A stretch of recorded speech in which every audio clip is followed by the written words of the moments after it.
ప్రజాభిష్టానికి వ్యతిరేకంగా ప్రభుత్వం నిర్ణయం తీసుకున్నది. ఆ ప్రభుత్వం ఉపసంహరించుకోవాలి.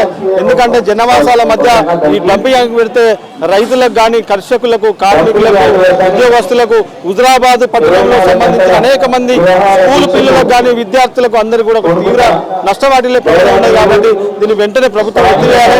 ఎందుకంటే జనవాసాల మధ్యలో ఉంటే అనేక అనారోగ్య సమస్యలు, క్యాన్సర్, అలాగే పంటలకు కూడా వాటర్ పక్కపొంటి సింగపూర్ రిజర్వాయర్ ఉంది.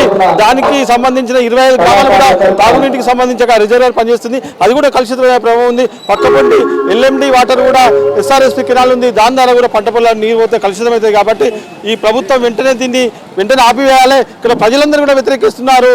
అన్ని రకాల రాజకీయ పార్టీలు కూడా వ్యతిరేకిస్తున్నాయి. కాంగ్రెస్, బీజేపీ, బీఆర్ఎస్, సిపిఎం అన్ని పార్టీలు వ్యతిరేకిస్తున్నప్పుడు ఖచ్చితంగా ప్రభుత్వం నిర్ణయం తీసుకోవాలి. లేకపోతే ప్రజల అభిష్టానికి ప్రభుత్వం వ్యతిరేకంగా ఉండదు. కాబట్టి ప్రభుత్వం ఈ ప్రజల అభిష్టాన్ని గౌరవిస్తారని నేను కోరుకుంటున్నా. లేకపోతే ఇది 10 రోజులుగా శాంతియుతంగా జరుగుతుంది. కాబట్టి దీన్ని మంచిగా శాంతియుతంగా దీన్ని వెంటనే మీరు తీసుకోవాలి. ఈ జీవో కాపీ తెచ్చి చేస్తే అన్ని పార్టీలకు కూడా ఇక్కడ రైతులు పాలాభిషేకం చేస్తారని కోరుతున్నారు. ఇప్పుడు డంపింగ్ యార్డు హుజురాబాద్లో వద్దని చెప్తున్నారు. మరి ఎక్కడ పెడితే బాగుండని మీరు అభిప్రాయం ఏంది? ఇంకోటి ఏంటంటే అసలు దాన్ని ప్రత్యామ్నాయ పరిష్కారం ఏందని మీరు అనుకుంటున్నారు?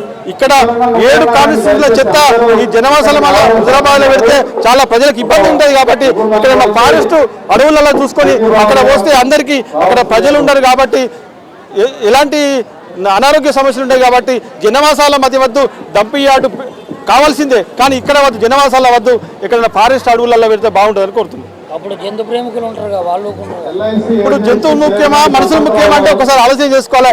జంతువులు ముఖ్యమా, మనుషులు ముఖ్యమా అనేది ప్రభుత్వం ఆలోచించాలి.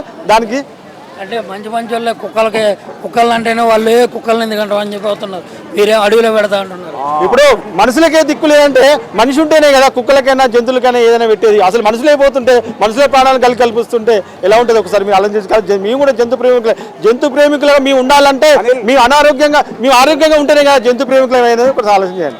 అయితే ఇక్కడ విషయం ఏంటంటే ఇక్కడ ఒకవేళ మీ డిమాండ్స్ పట్టించుకోకుండా ఇక్కడ డంపింగ్ యార్డ్ కనుక ఓపెన్ చేసినట్లయితే తదుపరి మీ కార్యాచరణ ఎట్లుండబోతుంది?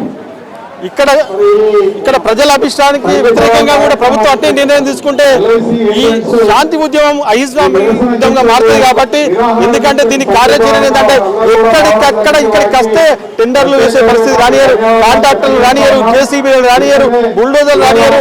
కనీసం రోడ్డు సౌకర్యాన్ని కూడా వారికి ఎవరైనా కాంట్రాక్టర్ ముందుకు వస్తే కూడా వారిని కూడా అడ్డుకోవడానికి ప్రజలు సిద్ధంగా ఉన్నారు.